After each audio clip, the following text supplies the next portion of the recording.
क्या कभी ऐसा हुआ है कि कोई जदीद दौर का अरबपति जिसके पास दुनिया की हर टेक्नोलॉजी और सहूलत मौजूद हो, वो अचानक अपनी ही किसी एक छोटी सी नफसियाती खामी की वजह से, मतलब अपने बेपनाह तकब्बुर या किसी अनजाने खौफ की वजह से अपना सब कुछ गंवा बैठे? जी बिल्कुल, ऐसा तो तारीख में बार बार होता आया है। हाँ, और जब हम तारीख के औराक पलटते हैं तो पता चलता है कि बयाना इसी एक खामी ने आज से हजारों साल पहले पूरी की पूरी तहजीबों को सफ़े हस्ती से मिटा दिया था। बिल्कुल सही कहा। तो आज की इस तफसीली नशिस्त में हम एक ऐसा ही गहरा तज्जिया करने जा रहे हैं। हमारे पास जो ज़राए हैं वो इमाम इब्न कसीर की शहरा आफाक तसनीफ क़ससुल अंबिया के हवाले से मुहैया किए गए हैं, और ये बहुत ही जबरदस्त और मुस्तनद ज़राए हैं। जी। और हमारा मकसद यहाँ महज तारीख की दास्तानें सुनाना नहीं है, बल्कि उन अजीम शान वाकयात के पर्दे के पीछे छुपी उन नफसियाती उलझनों, ताकत के नशे और इलाही हिकमतों को डिकोड करना है। यानी वो हिकमतें जो आज भी इंसानी रवैयों को उसी तरह कंट्रोल कर रही हैं जैसे हजारों साल पहले करती थीं। 100%। ये ज़राए दरअसल इंसानी तारीख और नफसियात का एक ऐसा एक्सरे हैं जो इंसान को अंदर से हैरान कर देता है। मैं तो इस पर बात करने के लिए बहुत पुरजोश हूँ। और ये जो नुक्ता उठाया गया है ना कि तारीख खुद को दोहराती है, ये बिल्कुल दुरुस्त है। मैं समझती हूँ कि अगर इन ज़राए का बगौर मुताला किया जाए तो एक बात बड़ी वाज़ेह होकर सामने आती है। वो क्या? यही कि टेक्नोलॉजी, लिबास और ज़बानें भले ही बदल गई हों, लेकिन इंसान की बुनियादी फितरत वही है। उसका लालच, उसका खौफ और मादी ताकत पर उसका अंधा गुरूर। इंसान आज भी वहीं खड़ा है। क्या बात है! मतलब ये दास्तानें कोई पुरानी कहानियां नहीं है, बल्कि ये इंसान का अपना नफसियाती मुताला है। जी बिल्कुल, ये हमें बताती हैं कि ताकत मिलने पर इंसान कैसे अंधा होता है और आजिज़ी कैसे उसे दोबारा खड़ा करती है। तो चलें इस सफर की शुरुआत बिल्कुल सिफर से करते हैं। ज़राए के मुताबिक ये दास्तान हजरत आदम अलैहिस्सलाम की तख्लीक से शुरू होती है। जब अल्लाह ताला ने फरिश्तों को इंसान को खलीफा बनाने का इरादा बताया तो फरिश्तों ने एक खदशा जाहिर किया था। हाँ, उन्होंने कहा था कि क्या तू उसे बनाएगा जो जमीन में फसाद और खून रेजी करेगा। सही। अब मुझे यहाँ ये समझना है कि फरिश्तों को ये बात कैसे मालूम हुई? मतलब क्या ये कोई पेशगोई थी या वो गैब जानते थे? नहीं नहीं, ये गैब का इल्म या पेशगोई बिल्कुल नहीं थी, बल्कि ये एक खालिसतन तज्जियाती अंदाजा था। तज्जियाती अंदाजा? किस बुनियाद पर? देखें, फरिश्तों ने इंसान से पहले जमीन पर बसने वाले जिन्नात का दौर देखा हुआ था। जिन्नात ने अपनी आजादी इरादा का बेदरेग इस्तेमाल करते हुए बेपनाह खून रेजी की थी। अच्छा, तो फरिश्ते उसी तारीखी पस मंजर की बुनियाद पर ये सवाल कर रहे थे। जी बिल्कुल। और फिर जो तख्लीक का अमल शुरू हुआ वो खुद में एक बहुत बड़ा पैगाम है। ज़राए बताते हैं कि जमीन के मुख्तलिफ हिस्सों से मुख्तलिफ रंगों की मिट्टी जमा की गई। मतलब सुर्ख, सफेद, सियाह और जर्द मिट्टी। हाँ, और फिर उस मिट्टी के नर्म, सख्त और दरमियाने खवास को मिलाकर इंसान का खमीर तैयार हुआ। आज दुनिया में हम इंसानियत के अंदर जो तनव्वुर देखते हैं, यानी जो डाइवर्सिटी और रंग नस्ल का फर्क नजर आता है ना, तो इसकी बुनियादी साइंसी और रूहानी वजह यही मिट्टी का इम्तिजाज है। अरे वाह, ये तो वाकई एक हैरान कुन ताल्लुक है। और फिर वो लम्हा सोचिए जब इस मुजस्मे में रूह फूंकी गई। ज़राए में एक बहुत ही दिलचस्प वाकया दर्ज है। वो कौन सा? ये कि रूह अभी पूरी तरह जिस्म में उतरी भी नहीं थी, बस सर तक पहुंची थी कि हजरत आदम अलैहिस्सलाम को छींक आई और उन्होंने अल्हम्दुलिल्लाह कहा। सुभान अल्लाह। लेकिन फौरन ही बाद रूह अभी टांगों तक नहीं पहुंची थी कि वो जन्नत के फलों की तरफ लपक पड़े। यानी ये जो जल्दबाजी का उनसर है ना, ये तो जैसे इंसानी डीएनए में शुरू से ही शामिल कर दिया गया हो। बिल्कुल। और यही वो खामियां और कमालात हैं जो इंसान को फरिश्तों से अलग करते हैं। फरिश्तों के पास ना तो ये जल्दबाजी थी और ना ही नाफरमानी का कोई जज्बा, लेकिन फिर भी हजरत आदम अलैहिस्सलाम को उन पर फजीलत दी गई। और इस फजीलत की बुनियाद वो अशिया के नामों का इल्म था ना? जी हाँ, ये महज चंद चीजों के नाम याद कर लेना नहीं था, बल्कि कायनात में मौजूद अशिया की हकीकत, उनके खवास और उनकी तासीर का इल्म था। इल्म ही वो वाहिद ताकत थी जो फरिश्तों की मासूम इबादत पर भारी साबित हुई। अच्छा, जरा यहाँ रुककर इब्लीस के रवैये पर बात करते हैं। जब इब्लीस ने सजदे से इनकार किया तो उसकी दलील ये थी कि मैं आग से बना हूं और ये मिट्टी से बना है। हाँ, वो खुद को बढ़तर समझ रहा था। मतलब अगर मैं एक लम्हे के लिए साइंसी जानिए से सोचूं तो इब्लीस की बात बज़ाहिर मंतकी लगती है। आग ताकतवर है, जलाती है और हमेशा ऊपर की तरफ उठती है, जबकि मिट्टी बेजान और नीचे पड़ी रहने वाली चीज है। बज़ाहिर ऐसा ही लगता है। तो फिर ये महज एक साइंसी मुशाहिदा क्यों नहीं था? उसे तकब्बुर क्यों करार दिया गया? मैं तो इसे एक बहुत ही सती और खराब साइंसदान की सोच कहूंगा। आपने बिल्कुल ठीक कहा। यहीं पर इब्लीस की वो खोखली और सती मंतिक अयां होती है जो आज भी बहुत से इंसानों को ले डूबती है। उसने सिर्फ आग की जाहिरी और तबाहकुन ताकत को देखा जो चीजों को जलाकर राख कर देती है। हाँ, और उसने मिट्टी के कमाल को नजरअंदाज कर दिया। बिल्कुल, वो मिट्टी के अंदर छुपे हुए उस अजीम ठहराव, उसकी नेस्कारी और सबसे बढ़कर उसकी नशोनुमा की सलाहियत को समझने से कासिर रहा। मतलब मिट्टी के अंदर बीज डालें तो वो फसल उगाती है, जिंदगी को परवान चढ़ाती है। जी, आग सिर्फ तबाह करना जानती है, जबकि मिट्टी तामीर करना जानती है। इब्लीस का तकब्बुर दरअसल उसकी इल्मियत की मौत थी। क्या जबरदस्त बात कही है। आग की तबाही मुकाबला मिट्टी की तामीर, और यही तकब्बुर था जिसने उसे हमेशा के लिए रांदा दरगाह कर दिया। और इसके बरक्स जब हजरत हव्वा अलैहिस्सलाम की तख्लीक हुई और शैतान ने उन दोनों को धोखा दिया कि उस मखसूस दरख्त का फल खाने से उन्हें हमेशगी की जिंदगी मिल जाएगी, तो उन्होंने गलती तो की। जी, गलती इंसान से ही होती है। लेकिन उन्होंने इब्लीस की तरह अपनी गलती पर बहस नहीं की। हजरत आदम अलैहिस्सलाम और हजरत हव्वा अलैहिस्सलाम ने फौरन सच्ची तौबा की। ये नुक्ता साबित करता है कि गलती करना इंसानी फितरत है, लेकिन उस पर डट जाना शैतानी सिफत है। बिल्कुल। और जब इंसान को जमीन पर उतारा गया तो ये खामियां मजीद शिद्दत इख्तियार कर गईं। काबिल और हाबील का वाकया इंसानी तारीख के पहले कत्ल की दास्तां है। हाँ, जो किसी बैरूनी हमले का नतीजा नहीं था, बल्कि एक इंसान के अंदर पैदा होने वाले हसद की आग थी। जी, कुर्बानी कबूल ना होने पर अना को जो ठेस पहुंची, उसने सगे भाई का खून करवा दिया। लेकिन कुदरत का कमाल देखिए कि इस जालिम कातिल को तदफीन का बुनियादी इखलाकी सबक सिखाने के लिए एक कव्वे को भेजा गया। मतलब एक बेजुबान परिंदे ने आकर इंसान को उसकी तहजीबी जिम्मेदारी का एहसास दिलाया। हाँ, जिसके बाद हजरत इदरीस अलैहिस्सलाम के दौर में बाकायदा कलम का इस्तेमाल शुरू हुआ और इंसानी तहजीब ने इल्म को महफूज करने का शूर पाया। ये एक बहुत अहम मोड़ है। इंसान तहजीब याफ्ता हो गया, कलम का इस्तेमाल सीख लिया, तो फिर अचानक ये अकीदत का बिगाड़ कैसे शुरू हो गया? ये बहुत धीमे अंदाज में हुआ। ज़राए में हजरत नूह अलैहिस्सलाम की कौम का जो जिक्र है वो बहुत सोचने पर मजबूर करता है। ये लोग यकदम उठकर तो बुतों की पूजा नहीं करने लगे थे ना? बिल्कुल नहीं, उनके कुछ नेक बुजुर्ग थे, जैसे विद, स्वा, यगूस, याऊक और नस्र। तो शैतान ने क्या खेल खेला यहाँ? शैतान इंसानी नफ्सियात का बहुत गहरा खिलाड़ी है। उसने आकर ये नहीं कहा कि खुदा को छोड़ दो, उसने सिर्फ ये वसवसा डाला कि अपने इन नेक बुजुर्गों की याद ताज़ा रखने के लिए उनके मुजस्समे बना लो, ताकि तुम्हें इबादत की तरगीब मिले। जी बिल्कुल। लोग मुजस्समे बनाकर बैठ गए। फिर जब वो नस्ल खत्म हो गई और इल्म उठ गया, तो शैतान ने अगली नस्ल को बावर कराया कि तुम्हारे आबाओ अजदाद तो दरअसल इन्हीं मुजस्समों से मांगते थे और बारिशें तलब करते थे। उफ, यूं अकीदत के लिबादे में इंतहाई खामोशी से माबूदियत दाखिल हो गई। हाँ, शिर्क दरअसल अकीदत की वो हद है जहाँ इंसान का जज्बा उसकी अक्ल को अंधा कर देता है। और इस बिगाड़ का नतीजा ये निकला कि हजरत नूह अलैहिस्सलाम की 950 साल तवील तबलीग के बावजूद वो कौम बाज ना आई। जब कश्ती तैयार हो रही थी तो वो मजाक उड़ाते थे। जी, और तूफान का वो मंजर चश्मकुशा है जो पानी हर चीज को निकल रहा था। और उनका अपना सगा बेटा तकब्बुर में कह रहा था कि मैं किसी ऊंचे पहाड़ पर चढ़कर खुद को बचा लूंगा। बिल्कुल, ये उस बात का अटल सबूत है कि जब इलाही फैसला आता है तो खानदानी निस्बतें और बज़ाहिर नजर आने वाले मजबूत पहाड़ कोई काम नहीं आते, सिर्फ ईमान बचाता है। मादी ताकत का यही झूठा एहसास हमें कौम आद और समूद में भी तो नजर आता है ना? जी बिल्कुल। हजरत हूद अलैहिस्सलाम की कौम यानी कौम आद का जिस्मानी डेल डोल और उनकी तराशी हुई दिव्याकल इमारतें उनके गरूर का बायस थीं। वो कहते थे कि हमसे ज्यादा ताकतवर कौन है। लेकिन कुदरत ने उन्हें खत्म करने के लिए कोई बड़ी फौज नहीं भेजी, बल्कि सिर्फ एक तेज और सर्द आंधी भेजी। वो मजबूत लोग ऐसे गिरकर तबाह हुए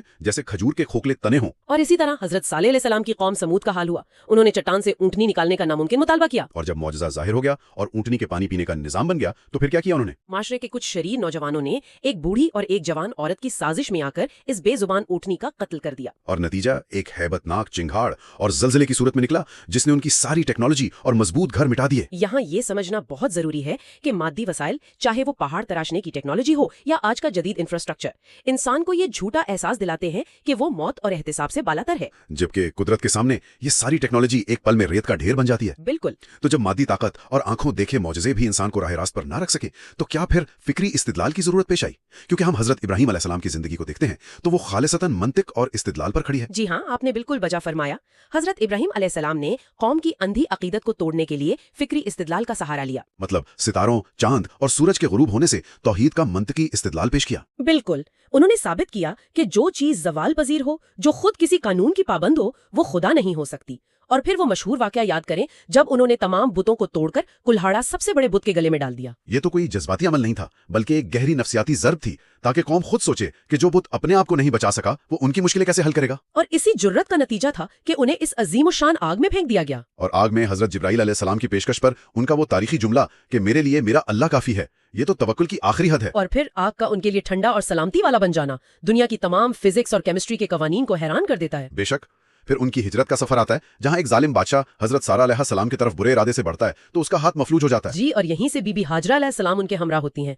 मक्का की उस बंजर और सुनसान वादी का वो कठिन इम्तिहान तो सबको याद होगा। एक नन्हे बच्चे हजरत इस्माइल अलैहिस्सलाम और बीवी को लको दक सहरा में छोड़ देना, और फिर सफा और मरवा की पहाड़ियों के दरमियान बीबी हाजरा अलैहिस्सलाम की सई, जिससे आप जमजम का चश्मा फूटा। ये हमें सिखाता है कि तवक्कल का मतलब हाथ पर हाथ धरे बैठना नहीं है। वो जानती थी कि असबाब नहीं है, लेकिन फिर भी उन्होंने दौड़ लगाई। यानी तवक्कल का मतलब है असबाब पैदा करने की पूरी कोशिश करना, मगर भरोसा सिर्फ गैब पर रखना। बिल्कुल। और फिर उसी फरमाबरदारी की अगली कड़ी ख्वाब में अपने इकलौते बेटे की कुर्बानी का हुक्म था। बाप और बेटे की ये बेमिसाल फरमाबरदारी तारीख का वो मोड़ है जिसकी मिसाल आज तक नहीं मिलती। अच्छा, मुझे सब में एक और पहलू बहुत शिद्दत से महसूस हो रहा है।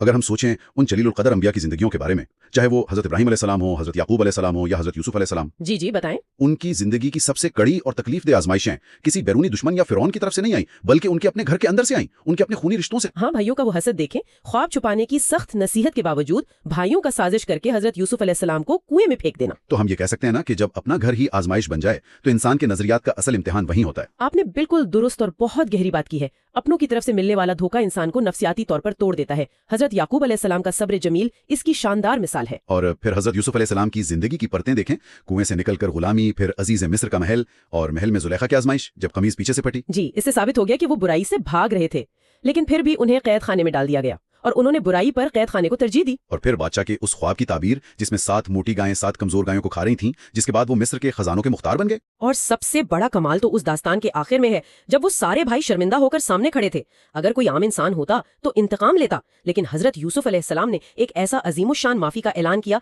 कि आज तुम पर कोई मलामत नहीं। सुभान अल्लाह, ये दरगुजर और किरदार की वो बुलंदी है जिसे आज की दुनिया में समझना बहुत मुश्किल है। वैसे सब्र की बात हो तो हजरत अय्यूब अलैहिस्सलाम के सब्र को कैसे भूल सकते हैं? हजरत अय्यूब अलैहिस्सलाम पर इब्लीस का वो नफ्सियाती हमला बहुत अहम है। इब्लीस ने चैलेंज किया था कि इनकी ये तमाम इबादत सिर्फ इसलिए है कि उन्हें माल, औलाद और सेहत की नेमतें मैसर हैं। और जब ये सब छीन लिया गया, जिस्म बीमारी से गल गया, यहाँ तक कि मुआशरे ने अलग कर दिया, तब भी उनकी जुबान पर सिर्फ शुक्र था। उनकी ज़ौजा मोहतरमा ने उनकी जिस तरह बेमिसाल खिदमत की। हाँ, हजरत अय्यूब अलैहिस्सलाम का इस्तिदलाल ये था कि मैंने इसी साल खुशहाली में गुजारे हैं, तो मैं सिर्फ 7 साल की बीमारी पर शिकवा कैसे करूं? और फिर जब चश्मा फूटा, सेहत लौटी और सोने की टिड्डियां गिरी, कुदरत ने उनकी बीवी को खाई गई कसम पूरी करने के लिए कितना नर्म फैसला दिया कि महज घास का एक मट्ठा मार लें। ये बताता है कि जो कुदरत की खातिर सब्र करता है, कुदरत उसके लिए रास्ते कैसे नरम कर देती है। लेकिन दूसरी जानिब अगर जल्दबाजी की बात करें तो हजरत यूनुस अलैहिस्सलाम का वाकया मिलता है।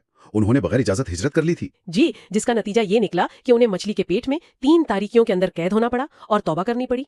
और उनकी कौम नीनवा का सच्चे दिल से तौबा करके अजाब से बच जाना भी तो एक मौजज़ा है ना। पूरी तारीख में वाहिद कौम है। बिल्कुल, इससे मालूम होता है कि इलाही हिकमत के फैसले कितने पोशीदा होते हैं। और इन हिकमतों की सबसे नुमाया मिसाल हमें हजरत मूसा अलैहिस्सलाम की जिंदगी में मिलती है। वो कैसे? फिरौन का खौफ देखें, उसने हजारों बच्चे कत्ल करवाए, लेकिन कुदरत का कमाल कि उसी बच्चे यानी हजरत मूसा अलैहिस्सलाम की परवरिश उसके अपने महल में हुई। फिर मदियंस में 10 साल मुशक्कत और कोहे तूर पर नबूवत मिलना और जादूगरों का सजदे में गिरना, जबकि फिरौन की सरकशी कायम रही। और फिर समंदर का फटना और फिरौन की मौत के वक्त की तौबा का मुस्तरद होना। अच्छा, मुझे यहाँ एक बात समझाएं।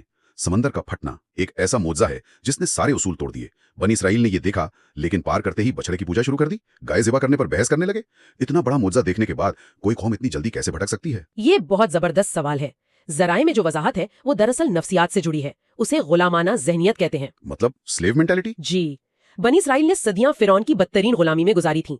गुलामी इंसान से गैब पर यकीन करने की सलाहियत छीन लेती है। उन्हें हर चीज मादी और ठोस चाहिए होती है। ओह, तो वो आजाद तो हो गए, लेकिन उनके ज़हन अब भी गुलाम थे, इसीलिए बछड़े की पूजा शुरू कर दी। बिल्कुल, और इसी गुलामाना ज़हनियत और कज बहसी की वजह से उन्हें 40 साल तक सहरा में भटकने की सजा मिली। तो ये 40 साल दरअसल एक नफ्सियाती क्वारंटीना था, ताकि पुरानी नस्ल खत्म हो और नई पुख्ता यकीन वाली नस्ल परवान चढ़े। बिल्कुल, और इसी दौरान हजरत मूसा अलैहिस्सलाम का हजरत खिज़्र अलैहिस्सलाम के साथ वो सफर भी हुआ था। कश्ती में सुराख करना, बच्चे की जान लेना और दीवार सीधा करना, जो बज़ाहिर सरासर नुकसानदेह और खिलाफ अकल लगते हैं। हाँ, लेकिन हजरत खिज़्र अलैहिस्सलाम ने बताया कि हर बज़ाहिर नुकसानदेह वाक़े के पीछे अल्लाह की लामहदूद हिकमतें कारफरमा होती हैं।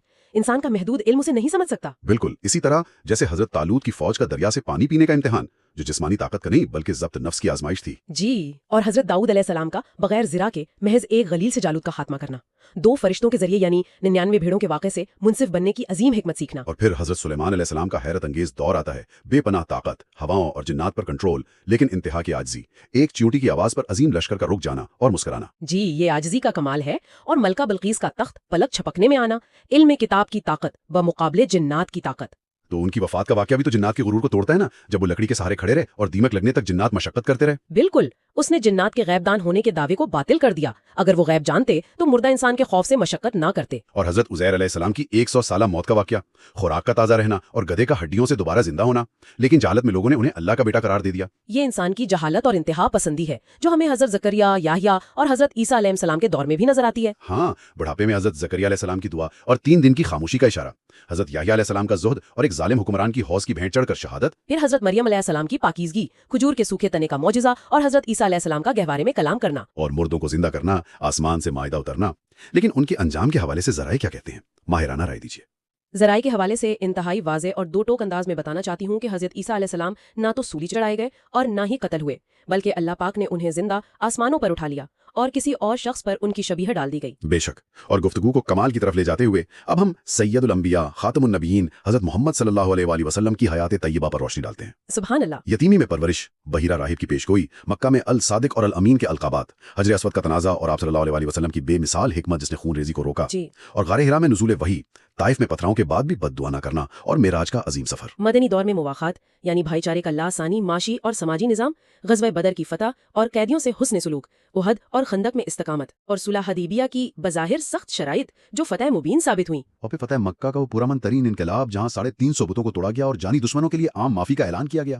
حجۃ الوداع کا وہ تاریخی خطبہ جو انسانیت کا مکمل دستور حیات ہے۔ آپ صلی اللہ علیہ وآلہ وسلم کی علالت، قرض کی ادائیگی اور وصال پر حضرت ابوبکر صدیق رضی اللہ عنہ کا وہ ہوش ربا خطبہ جس نے امت کو سنبھالا۔ میں تو یہ کہوں گا کہ حضرت محمد صلی اللہ علیہ وآلہ وسلم کی سیرت طیبہ میں سابقہ تمام انبیاء علیہ السلام کی خصوصیات جیسے حضرت ایوب علیہ السلام کا صبر، حضرت یوسف علیہ السلام کی حکمت اور حضرت ابراہیم علیہ السلام کی جرأت اپنے عروج اور کمال پر نظر آتی ہیں۔ بالکل درست فرمایا۔ اگر میں اس پورے سفر کا نچوڑ پیش کروں تو امام ابن کثیر کی یہ کتاب محض کہانیاں نہیں بلکہ یہ سمجھنے کا نصاب ہے کہ قومیں عروج پر کیسے جاتی ہیں اور زوال کا شکار کیوں ہوتی ہیں۔ انسان کی مادی تکبر کی بیماری کا علاج صرف ان مبارک ہستیوں کی تعلیمات میں ہے۔ 100%۔ اور جانے سے پہلے سننے والوں کے ذہن میں ایک ایسا خیال چھوڑنا چاہتا ہوں جو ہم نے ڈسکس تو نہیں کیا لیکن اس فلسفے سے مطابقت رکھتا ہے۔ جی بتائیں۔ ذرا سوچئے، حضرت سلیمان علیہ السلام کے دور میں جنات یہ سمجھتے تھے کہ وہ غیب جانتے ہیں۔ موت نے ان کا یہ بھرم توڑ دیا۔ آج کے اس ماڈرن دور میں جہاں ہم بگ ڈیٹا اور آرٹیفیشل انٹیلیجنس کے ذریعے مستقبل کی پیشگوئیاں کرنے پر فخر کرتے ہیں اور خود کو حالات کا کنٹرولر سمجھتے ہیں، صحیح۔ تو کیا ہم بھی اسی غیب جاننے کے فریب اور تکبر کا شکار تو نہیں ہو رہے جو کبھی ماضی کی ان طاقتور ترین قوموں کی تباہی کا سبب بنا تھا؟ یہ ایک ایسا سوال ہے جس پر ہم سب کو غور کرنا چاہیے۔